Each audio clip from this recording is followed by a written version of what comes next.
ohms resistance అంటారు. Find current through 20 ohm resistor. ఇప్పుడు మన క్యాలిక్యులేషన్స్ లో మెయిన్ ఇంపార్టెంట్ ఇది సింపుల్ కాన్సెప్టే, ఇన్పుట్ అవుట్పుట్ కరెంట్ తీసుకొని చేస్తాం. బట్ ఈ పాయింట్ దగ్గర పొటెన్షియల్స్ తెలియదు, అందుకే మనకు కరెంట్స్ ను కంపేర్ చేసేటప్పుడు current is related to the heat. When heat is transferred from one place to another place, we have heat current అంటాం. Electrons transfer అయితే electric current అంటాం. సో ఫ్లో అవుతుంది అన్నమాట. సో సేమ్ కాన్సెప్ట్ ని మనం rod లో కూడా, అంటే థర్మల్ ప్రాపర్టీస్ ఆఫ్ మ్యాటర్ లో కూడా ఇంప్లిమెంట్ చేసుకోవచ్చు. We have a one rod with the thermal conductivity K and ఇంకొక రాడ్ K1 and K2 అనే రాడ్స్ జాయిన్ చేస్తాం. Where K is nothing but coefficient of thermal conductivity. మనకు పెద్ద formula వస్తుంది. That Q by T is equals to K into A into delta T by L. Actually the time, the temperature difference delta T గా రాసుకున్నాం. సరే, ఇది పెద్ద formula. ఈ formula relate చేస్తాం. డిఫరెంట్ కాంబినేషన్ ఆఫ్ రాడ్స్ తీసుకుంటే ఆ రాడ్స్ ప్యారలల్ సిరీస్ కాంబినేషన్ ఉన్నప్పుడు K కూడా డిఫెక్ట్ అవుతుంది. సో ఇప్పుడు ఈ పాయింట్ లో ఎంత టెంపరేచర్ సాల్వ్ చేసినామంటే వాళ్ళు ఇస్తారు అన్నట్టు. ఫర్ ఎగ్జాంపుల్ ఇక్కడ 100 డిగ్రీ సెల్సియస్ ఉంది అనుకోండి, ఇక్కడ 0 డిగ్రీ సెల్సియస్ అండ్ ఇక్కడ ఒక 10 degree Celsius temperatures ends are maintaining kind of temperatures. So definite గా వి నో మనము థర్మోడైనమిక్స్ లో సెకండ్ లా ఆఫ్ థర్మోడైనమిక్స్ నేర్చుకుంటాం, Clausius statement and Kelvin statement. So వాళ్ళు ఏం చెప్తారంటే heat always travel from hot body to cold body, not cold to hot. అదేం sir నేను ice పట్టుకుంటే చల్లగా అవుతున్నా, పట్టుకుంటే ఎవరైనా చల్లగా అవుతారా ఉడక అవుతారా? కూల్ అవుతాం. ఎందుకు? మనం హాట్ ఉంటాం, మనం ఎనర్జీ లాస్ అవుతాం. That hot energy is transfer to the ice. మనం కూల్ అవుతున్నాం కాదు, మనం ఎనర్జీ లాస్ అవ్వడం. ఐస్ ఎనర్జీని గెయిన్ చేస్తుంది. Always energy neither created, so transfer అవుతుంది అన్నమాట. సో ఇట్లా ఇప్పుడు టెంపరేచర్ ఎక్కడి నుంచి ఎక్కడికి ట్రావెల్ అవ్వచ్చు, రాడ్స్ ఇలా అరేంజ్ చేసినప్పుడు 100 డిగ్రీ సెల్సియస్ నుంచి 0 వరకు వెళ్ళే ఛాన్సెస్ ఉన్నాయి. 100 నుంచి 10 డిగ్రీ సెల్సియస్కి వెళ్తుంది. సో ఇది ఎందుకు పర్టికులర్గా డిస్కస్ చేస్తున్నాం అంటే మేము హీట్ టాపిక్ రిలేట్ చేసుకుంటే ఎందుకు ఇస్తున్నారు. హీట్ అంటే కూడా కరెంట్ ఎలక్ట్రిసిటీ చదువుకోవాలి, బట్ ఫార్ములాస్ వేరే ఉంటాయి, కాన్సెప్ట్ ఒకటే. ఇక్కడ కిర్చాఫ్ లా అప్లై చేస్తుంటారు. అంటే జంక్షన్ పాయింట్ ఎప్పుడు వాళ్ళు టెంపరేచర్ ఇవ్వరు, ఇదే సాల్వ్ చేయాలి. మొన్న మీకు నీట్ క్వశ్చన్లో ఇలా డిఫరెంట్ అరేంజ్మెంట్స్ ఇచ్చి వాళ్ళు. నీట్ పివైకి క్వశ్చన్ ఉంటుంది చూడండి, ఇంకోటి ఇలా ఉన్నాయి, ఒకటో రెండో ఉన్నాయి అనుకుంటా, ఐ థింక్ ఒకటే మేబీ. ఇలా ఒక పాయింట్ ఉంది, ఇక్కడ ఒక సర్టెన్ టెంపరేచర్ ఇచ్చారు, ఇక్కడ ఒక certain temperature. Find the junction temperature అంటారు. జంక్షన్ టెంపరేచర్ సాల్వ్ చేయాలి. సో అట్లయినా ఇట్లయినా అన్ని ఒకటే మీనింగ్స్ వస్తాయి. హీట్ ఎక్కడి నుంచి ఎక్కడికి వెళ్తుంది అనే ఒక విషయం తెలిస్తే చాలు, నీకు కిర్చాఫ్ లాస్ యూజ్ చేసుకోవచ్చు. సో ఇప్పుడు ఈ పాయింట్ లో అబ్జర్వ్ చేసేయండి, Q అనేది ఇక్కడ నుంచి ఇక్కడ ట్రాన్స్ఫర్ అవుతుంది, ఇక్కడ ట్రాన్స్ఫర్ చేస్తుంది, డివైడ్ చేసుకుంటారు. అంటే the total Q comes to hear. Q is nothing but energy, heat energy. ఇక్కడికి వచ్చి Q1 Q2 గా లాస్ అవుతూ వీళ్ళకి ట్రాన్స్ఫర్ చేస్తారు. అంటే అకార్డింగ్ టు జంక్షన్ లా ఏం చేస్తాం, the total energy is equals to Q1 plus Q2. Q1 plus Q2 value ఉంటుంది. ఎనర్జీ సాల్వేషన్ చేసుకుంటాం. ఎనర్జీ సాల్వేషన్ లో అన్ని కండక్టివిటీస్ వాల్యూస్ తెలిస్తే, లైక్ ఇది K, ఇది 2K, ఇది 3K అని వాల్యూస్ ఇస్తే మనం కండక్టివిటీని సబ్స్టిట్యూట్ చేస్తాం ఈ ఫార్ములా నుంచి. Q1 is nothing but time. Q1 value కావాలంటే K వాల్యూ తెలుసుంటారు, Q2 వాల్యూ కావాలంటే K K2 వాల్యూ తెలుసుంటారు. అప్పుడు మనకి ఈజీ అవుతుంది. ఇది కూడా తెలియాలి K వాల్యూ. సో వాల్యూస్ తెలిస్తే డైరెక్ట్ గా సబ్స్టిట్యూషన్ చేస్తాం. యూనిఫామ్ క్రాస్ సెక్షనల్ ఏరియా అంటే ఏ కాన్స్టెంట్ అయిపోతుంది. లెంత్ వాల్యూస్ కంపారిజన్ చేస్తే ఒకవేళ డిఫరెంట్ లెంత్స్ ఉన్నాయి అనుకోండి, ఇది 10 సెంటీమీటర్ రాడ్, ఇది ఓన్లీ 5 సెంటీమీటర్ రాడ్, ఇది 3 సెంటీమీటర్ రాడ్, అప్పుడు ఎల్ ఎఫెక్ట్ అవుతుంది, అంటే ఎల్ కూడా తీసుకుంటాం. బట్ మెయిన్ థింగ్ ఏంటంటే టెంపరేచర్ డిఫరెన్స్ అనేది సాల్వ్ చేయడం పెద్ద టాస్క్. టెంపరేచర్ డిఫరెన్స్ ఎందుకు సాల్వ్ చేస్తున్నాం, you know the ends of the rods temperatures like 100, 0, 10, but what is the junction temperature? ఎప్పుడైనా 2 టెంపరేచర్ డిఫరెన్స్ తెలిస్తేనే కదా మనం కంటిన్యూ అయ్యేది. సో ఇప్పుడు మనకి ఇక్కడ నుంచి ఎంత హీట్ ఎనర్జీ వస్తుంది, Q1 కావాలి అంటే నీకు K కావాలి తెలుస్తుంది క్వశ్చన్ లోని. And next a uniform cross section area ఇవ్వచ్చు, లెంత్ ఇవ్వచ్చు, కానీ టెంపరేచర్ డిఫరెన్స్ అంటే ఎక్కడ నుంచి ఎక్కడ తీసుకోవాలి. Is is correct 100, 0? Is is correct 100, 0 2 ends points అది కాదు. మనం ఇక్కడికి వచ్చినాక టెంపరేచర్ ఆల్రెడీ లాస్ అయినాం, ఈ రాడ్ అంతా ట్రావెల్ చేస్తుంది కదా, ఇక్కడికి వస్తే టెంపరేచర్ డౌన్ అయిపోయి ఉంటుంది. లైక్ పొటెన్షియల్ లాగా, పొటెన్షియల్ కూడా ఏం చేస్తుంది, ఒక రెసిస్టర్ క్రాస్ అయితే డ్రాప్ అవుతున్నాం. సో సిమిలర్ పాయింట్ ఇక్కడ కూడా అట్లాగే చేస్తాం. The current is traveling from 30 volts to respective volts, 2 volts, 10 volts. Is this closed circuit? No, sir. Is this closed circuit? Closed circuit అంటే ఏంటి? That current should travel from higher potentials to lower potentials. So closed circuit కాదంటే ఇందులో current అడగడం nonsense question. Current అడిగినంటే 100% circuit close అయినట్టే. ఎట్లా చెప్తాం close అంటే హైయర్ పొటెన్షియల్ నుంచి లోయర్ పొటెన్షియల్ కి వాల్యూ ఉందా లేదా? ఉంది కదా. సో మళ్ళీ లోయర్ నుంచి హైయర్ కి వెళ్ళేది ఈఎంఎఫ్, బట్ ఎండ్స్ పాయింట్స్ లో ఉన్నది. మనకు ఒకవేళ ఇక్కడ సేమ్ పాయింట్స్ లో 30 ఇచ్చి ఉంటే అప్పుడు wrong. It is not closed circuit. అంటే సేమ్ పొటెన్షియల్స్ ఉంటే డిఫరెన్స్ క్యాలిక్యులేట్ చేసి 0 అయ్యే ఛాన్సెస్ ఉంటాయి అన్నట్టు. సో ఎప్పుడైనా సరే ఇలా ఉన్నా కానీ క్లోజ్డ్ సర్క్యూట్ అంటాం, ఇలా ఉన్న closed circuit. Don't confuse. Circuit ఎప్పుడు క్లోజ్డ్ గానే కనిపించాలని రూల్ ఏం లేదు. ఓకేనా? ఇక్కడ 5 వోల్ట్స్ ఉంది అనుకుందాం, ఇక్కడ R రెసిస్టెన్స్ ఉంది, ఇక్కడ ఎర్త్ కనెక్షన్ చేస్తాం. ఫర్ ఎగ్జాంపుల్ ఎర్త్ కనెక్షన్ చేస్తున్నాం. ఎర్త్ కనెక్షన్ చేస్తే పొటెన్షియల్ డిఫరెన్స్ ఎంత? మన కెపాసిటర్స్ లో నేర్చుకున్నాం. It is a huge reservoir, charge reservoir. The potential of earth is always 0. నువ్వు ఎంత తీసుకున్నా దాని వాల్యూ 0, ఎంత ఇచ్చినా 0 ఉంటుంది. పొటెన్షియల్ డిఫరెన్స్ వాల్యూస్ నుంచి 0 ఉంటుంది కాబట్టి మనం ఎంత వాల్యూస్ అనేది తీసుకోవచ్చు. Is this closed circuit? Is this closed circuit? Yes, because 5 నుంచి 0 వరకు వస్తున్నాం మనం. అందుకే మనకి షాక్ వస్తుంది. చెప్పులు వేసుకుని ప్లగ్ లో చేయబెట్టండి, నథింగ్ విల్ హ్యాపెన్. ఎందుకు? మనకి ఇన్సులేటర్ ఉంది మధ్యలో. చెప్పులు లేకుండా డైరెక్ట్ ఎర్త్ కనెక్షన్ తీసుకొని పెట్టండి. That earth is a lower potential, that plug is hire potential. డెఫినెట్గా షాక్ వస్తుంది. పొటెన్షియల్ డిఫరెన్స్ అనేది డిఫరెంట్ అయిపోయినాయి, అవునా?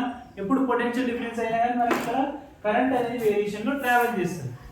మరి ఇన్సులేటర్ లో ఉన్నాం కాబట్టి మనం చెప్పలు వేసుకొని ఎందుకు యూజ్ చేస్తాం ఎలక్ట్రిక్, అది ఎందుకు రిపేర్ చేస్తారు ఎలక్ట్రీషియన్స్ అంటే వాళ్ళకి ఎలాంటి హార్మ్ఫుల్ ఉండదు, గ్రౌండ్ తో కనెక్షన్ ఉండదు. మనలో కూడా సమ్ కండక్టివిటీ మెటీరియల్ ఉంటుంది, కరెంట్ ఫ్లో అవుతుంది. సో అలా ఫ్లో అయ్యే ప్రాసెస్ లోనే మనకి ఎలక్ట్రిక్ షాక్ వస్తుంది. దీంట్లో మనం చాలా ఎస్కేప్ అవ్వచ్చు కూడా. రైనీ సీజన్స్ లో చాలా మంది చెప్తారు, రైనీ సీజన్ లో పోల్ దగ్గరికి వెళ్ళకండి, దాని పక్కన పెట్టుంటే దాన్ని ముట్టుకోకండి అంటారు. సో ఆ టైంలో కూడా మనం ఎస్కేప్ అవ్వచ్చు, కొంచెం లాజిక్ తెలిస్తే. ఎప్పుడైనా సరే కరెంట్ ఫ్లో అవ్వాలంటే హైయర్ పొటెన్షియల్ నుంచి లోయర్ పొటెన్షియల్ డిఫరెన్స్ ఉండాలి. ఫర్ ఎగ్జాంపుల్ ఈ పోల్ పక్కన మొత్తం షాక్ వస్తుందని తెలిసింది, ఇంటెన్సిటీ డిక్రీజ్ అయిపోతుంది. అక్కడ ఉన్న ఇంటెన్సిటీ పోల్ దగ్గర ఉన్న ఇంటెన్సిటీ లాంగ్ డిస్టెన్స్కి వెళ్తే స్లోగా డిక్రీజ్ అవుతుంది, బికాస్ పొటెన్షియల్ డిఫరెంట్ ప్లేసెస్లో డిక్రీజ్ అవుతూ వస్తుంది. సడన్గా మనం ఒక డిస్టెన్స్ షాక్ వస్తుంది. షాక్ వస్తుందని టెన్షన్ పడి మనం స్టెప్ చేయదు, ఇట్లా 1 by 1 స్టెప్ వేసాం అనుకో. ఇప్పుడు ఏమవుతుంది, నేను ఇలా ఫుడ్ తీసుకున్నా, ఎప్పుడైతే ఫుడ్ ఇలా ఓపెన్ చేసి ఇంకో ప్లేస్లో పెట్టినా, డిఫరెన్స్ ఇవ్వండి. If it is lower potential, ఇంకొక హైయర్ పొటెన్షియల్. పొటెన్షియల్ దగ్గరికి వెళ్తున్నావు పోల్ దగ్గరికి, లేదా పోల్ దగ్గర నుంచి దూరం వస్తున్నావు, నీకు షాక్ రావద్దు. కానీ డిఫరెంట్గా ఫుడ్ స్టెప్స్ వేయడం వల్ల పొటెన్షియల్స్ డిఫరెంట్ అవుతుంది, సర్క్యూట్ క్లోజ్ అవుతుంది, మన బాడీ నుంచి కరెంట్ ఫ్లో అవుతుంది. ఎస్కేప్ ఎట్లా అవ్వాలి మరి కరెంట్ షాక్ వస్తున్నప్పుడు? డైరెక్ట్గా స్టెప్ తీసుకొని జంప్ చేయాలి. జంప్ చేయడం వల్ల ఏంటి, నీ 2 legs ఒకే దగ్గర ఉంటాయి. You know birds are not getting electric shock. Why? Even they are landing on a wire. ఎందుకు చెప్పండి? Because they land on same potential of wire. ఒకటే వైర్ పొటెన్షియల్ మీద ప్లేస్ చేస్తుంది. when they are trying to land in 2 wires, definitely shock వస్తుంది. 2 legs ని 2 wires మీద పెట్టినా అనుకోండి, షాక్ వస్తుంది, సర్క్యూట్ క్లోజ్ అవుతుంది పొటెన్షియల్ డిఫరెన్సెస్. అట్లాగే ఇక్కడ కూడా అంతే. నువ్వు 2 different పాయింట్స్ షో చేస్తున్నావు అంటే పొటెన్షియల్ అలో చేస్తున్నాడు, డిఫరెన్స్ చూపిస్తున్నాడు. అదే జంప్ చేసినావు అనుకో, మళ్ళీ సేమ్ పొటెన్షియల్కి వెళ్తావు, అప్పుడు హార్మ్ఫుల్ కాదు. అది మనం కరెంట్ ఎలక్ట్రిసిటీ నుంచి చేయదు.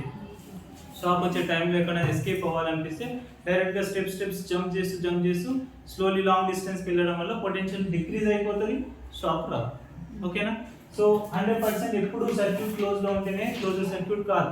You should check at the 2 ends points, either lower to higher potentials are there, డెఫినెట్గా పొటెన్షియల్స్ కరెంట్ అలో చేస్తుంది, ట్రావెల్ చేస్తుంది, అందుకే మనకి షాక్ వస్తుంది. సో ఇప్పుడు మనం టాపిక్ లోకి వెళ్తే ఈ రెసిస్టెన్స్ లో ఈ కాంబినేషన్స్ అన్ని క్లోజ్డ్ సర్క్యూట్స్, కరెంట్ ట్రావెల్ చేస్తున్నాయి హైయర్ నుంచి లోయర్ పొటెన్షియల్స్ కి. మనం రెస్పెక్టివ్ పాయింట్స్ దగ్గర కరెంట్ సాల్వ్ చేయాలి. ఇక్కడ ఫస్ట్ టెంపరేచర్ రిలేట్ చేస్తూ క్లోజ్ చేద్దాం, తర్వాత టాపిక్ వెళ్దాం.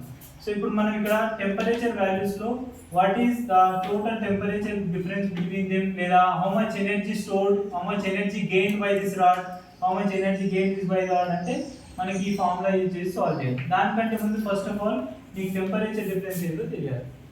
ఓకేనా? సో ఈ టెంపరేచర్ డిఫరెన్స్ ని ఒకవేళ ఇలా రాస్తారు ప్రాబ్లమ్ సాల్వ్ చేసినప్పుడు, delta theta by A is we can call it as temperature gradient. ఇప్పుడే అనుకున్నాం మనం, when we have the physical quantities denoted by length, it is temperature gradient. So ఇప్పుడు ఈ పాయింట్స్ లో అన్ని పాయింట్స్ రెండు పాయింట్స్ లో టెంపరేచర్ తెలుస్తుంది, బట్ ఈ జంక్షన్ పాయింట్ దగ్గర తెలియట్లేదు. అప్పుడు ఏ రూల్ యూజ్ చేస్తామంటే ఇది total energy is equals to sum of output energy. ఎంత ఎనర్జీ ఇస్తున్నాం? Q energy. మనకి అన్ని కే వాల్యూస్ ప్రపోర్షనాలిటీలో పోతే టెంపరేచర్ డిఫరెన్స్ తీసుకోవాలి. అంటే 100 degree Celsius minus particularly junction దగ్గర తెలియదు కాబట్టి టీ అనుకుంది. If all are identical rods identical lengths then L కూడా కాన్స్టెంట్. Okay, that is equals to and next ఈ ఎన్ పాయింట్స్ వస్తుంది. ఇప్పుడు ఎనర్జీ లాస్ అవుతున్నాం. లాస్ అయినప్పుడు Q1 ప్లస్ Q2 అవుతుంది. Q1 దగ్గర అంటే టెంపరేచర్ డిఫరెన్స్.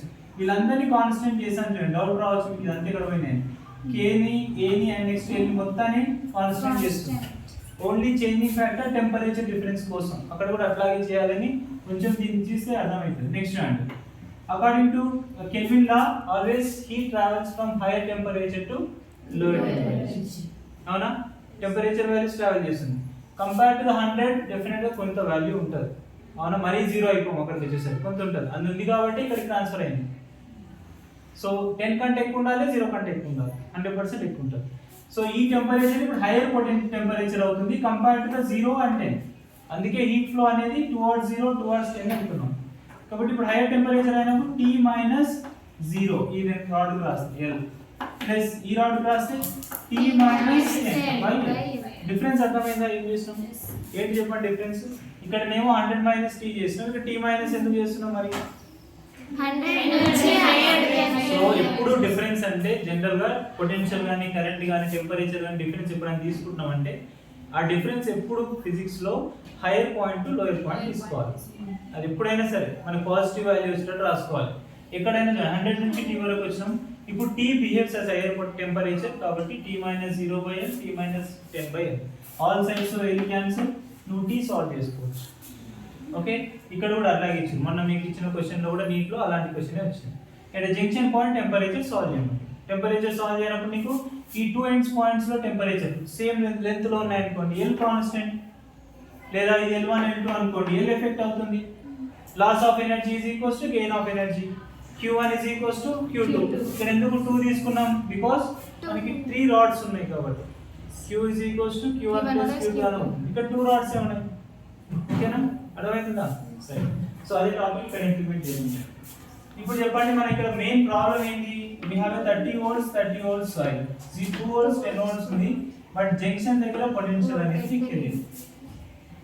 ఎప్పుడు కరెంట్ అంటే మనం V/R అని రాసింటాం. Current is nothing but not V/R, it is potential difference by R.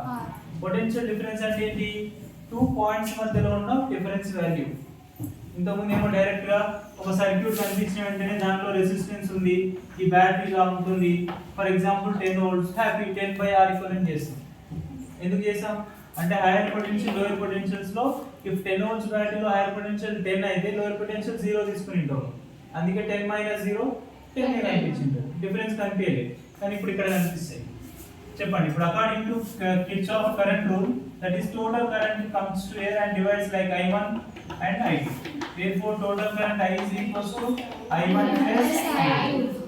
So I తెలియదు నీకు, కానీ పొటెన్షియల్స్ తెలుస్తున్నాయి అండ్ రెసిస్టెన్స్ వాల్యూస్ కూడా తెలుస్తున్నాయి. ఓకే, కాబట్టి డిఫరెన్స్ రాసుకోండి. వీళ్ళ మధ్యలో difference value 30 minus V unknown potential by resistance value 30 ఉంది. V/R is the formula. That is equals to I1 value కావాలి అంటే divide V minus V is higher potential compared to the 2 by and resistance 20 plus ఇక్కడ V minus 10 by 10. 10 ohm resistance ఉంది. So this all is మనకి వస్తుంది. That is 3 r side తీసుకెళ్ళండి. 30 minus V లేదా ఇక్కడ LCM తీద్దాం ఫస్ట్. ఇక్కడ 2 LCM ఉంది కదా, 2 LCM సాల్వ్ చేయండి. V minus 2 plus 2V minus 20 by 2. 2 LCM తీస్తున్నాం. ఓకేనా? 2 10 20. ఇప్పుడు 2 ని ఇక్కడ మల్టిప్లై అంటే క్రాస్ మల్టిప్లై చేసుకోండి. 60 minus 2V 3V V 2V 3V అవుతుంది. 9V minus 22 into 3 అంటే 66. That is 11. సో అంతేనా?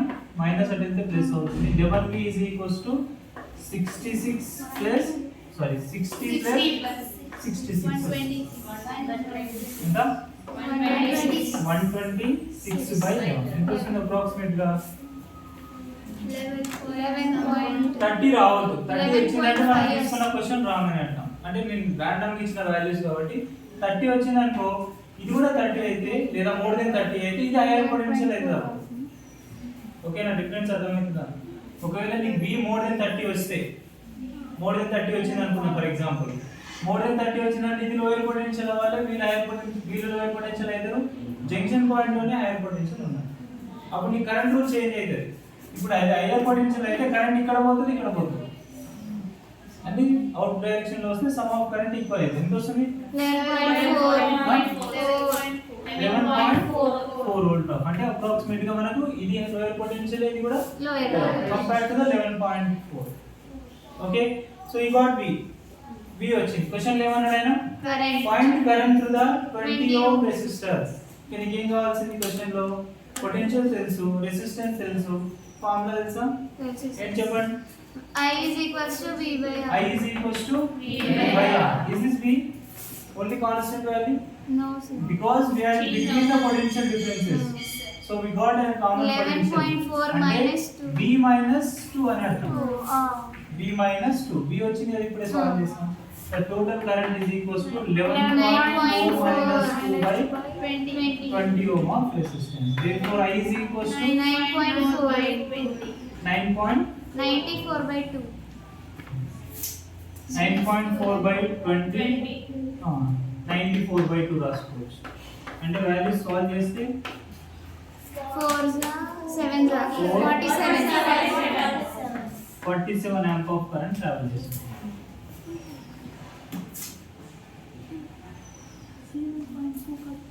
క్యాలిక్యులేషన్ దగ్గర రాంగ్ ఉంది. పాయింట్ కిందికి వస్తే 94 by 200 94 by 200 అది ఎంత పెద్ద వాల్యూ వచ్చింది చూస్తున్నాం. సో ఇప్పుడు 94 by 200 వాల్యూ ఎంత వస్తే అదే మనకి కరెక్ట్. 0.900 అంటే 0.4 లో రావచ్చు. 0. అప్రాక్సిమేట్ గా 0.4 ఆంపియర్. ఓకేనా, ప్రాసెస్ అర్థమైందా? ఎందుకు హీట్ ని మనం టెంపరేచర్ తో కంపేర్ చేస్తున్నాం, సారీ కరెంట్ ఎలక్ట్రిసిటీ తో కంపేర్ చేస్తున్నాం. ఇక్కడ టెంపరేచర్ ఇవ్వరు జంక్షన్ పాయింట్ దగ్గర, ఇక్కడ పొటెన్షియల్ ఇవ్వరు. ఇది కూడా కిర్చాఫ్ జంక్షన్ రూల్ బేస్ చేసుకొని సాల్వ్ చేస్తాం. ఇది కూడా ఇంపార్టెంట్. దీని మీద కూడా క్వశ్చన్ కరెంట్స్ డివైడ్ అవ్వడం కాదు, కరెంట్స్ డివైడ్ కాకుండా అసలు తెలియనప్పుడు కూడా మనం సాల్వ్ చేసి మెథడ్ ఏ వైర్ అయినా సరే. ఇట్లా కాకుండా క్వశ్చన్ లో ఇలా కూడా ఇస్తారు. ఒక ఇంటి నుంచి ఇంకో ఇంటికి వెళ్తున్నప్పుడు టెంపరేచర్ సాల్వ్ చేసుకుని వెళ్ళాలి. అంటే బ్యాటరీ కనెక్షన్స్ ఉంటాయి. ఒక రెసిస్టర్ ఇస్తాడు, ఒక బ్యాటరీ ఇస్తాడు, అండ్ నెక్స్ట్ ఇక్కడ ఇంకొక ఎండ్ పాయింట్ అంటుంది ఏ బి. ఆ రెసిస్టెన్స్ ఉంది, రెడ్ కన్సిడర్స్ ఆ రెసిస్టెన్స్ 10 ohm అనుకోండి, battery value 2 volt. Find potential difference between A and B అంటారు. దిస్ ఇస్ పాసిబుల్ అవుతుందా? పొటెన్షియల్ డిఫరెన్స్ వాల్యూస్ అంటే ఇక్కడ నుంచి నీకు ఎంత కరెంట్ అవుతుందో తెలిసి ఉండాలి. So if you know the current value direction వస్తుంది. కరెంట్ వాల్యూ తెలిస్తే లైక్ 1 amp ఆఫ్ కరెంట్ పోతుంది అనుకో. ఇక్కడ ఇలా కూడా సాల్వ్ చేస్తాం. క్లోజ్డ్ లూప్ తీసుకోవాలి అట్లానే లేదు. ఏ నుంచి బి వరకు వెళ్తున్నాం. Potential difference between A B అని సాల్వ్ చేయమని. అంటే మనకి ఏం తెలుసు? VA మైనస్ VB వాల్యూ is nothing but I into R. ఎన్ని బ్రాంచెస్ కి డివైడ్ అయితే అన్ని బ్రాంచెస్ తీసుకోవాల్సింది. సో ఫస్ట్ పాయింట్ దగ్గరికి పోతాం, ఈ రెసిస్టర్ దగ్గర. ఇప్పుడు సైన్ కన్వెన్షన్ చెప్పండి. సో మనం ఏ నుంచి బి కి వెళ్తున్నాం కదా, కరెంట్ డైరెక్షన్ రెసిస్టర్ కి ఆపోజిట్ లో ఉంది కదా, పాజిటివ్. అంటే current value 1 into resistance value 10. And come to the battery తీసుకోండి. 2 volts బ్యాటరీ ప్లస్ నుంచి మైనస్ కి వెళ్తున్నాం, minus 2 volts. That becomes 8 potential difference. VAB కి వెళ్ళేసరికి మన పొటెన్షియల్ డిఫరెన్స్ ఎంత వస్తుంది? 10 volts. ఒకవేళ V2A అడిగితే మైనస్ అవుతుంది, VB అడిగితే మైనస్ 8. ఓకే, అట్లా లైన్ లో ఇచ్చినప్పుడు కూడా పొటెన్షియల్ 3 మెథడ్స్ కూడా ఉన్నాయి ఈ వెహికల్ లో. ఇలాంటి డైరెక్షన్ లో ఉన్నప్పుడు కూడా ఇంకా మధ్యలో ఇంకా వేరే వస్తుంటాయి. కెపాసిటర్ వస్తుంటుంది, ఇండక్టర్ వస్తుంది, కెపాసిటర్ ఇన్వాల్వ్ చేయొచ్చు. దాని పొటెన్షియల్ కూడా క్యాలిక్యులేట్ చేసుకుంటాం.